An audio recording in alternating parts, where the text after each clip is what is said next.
Hello दोस्तों, आज के एक ब्रांड न्यू वीडियो में आपका स्वागत है। ये मारुति सुजुकी अल्टो है।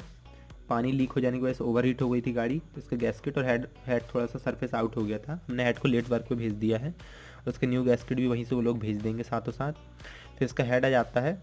इसका हेड आते ही हम कंप्लीट करके और उसे गाड़ी में कस देंगे। एलपीजी किट वाली गाड़ी है गाइस। इसका हेड हमने कस दिया है। अब इसकी टाइमिंग मिला रहे हैं गाइस।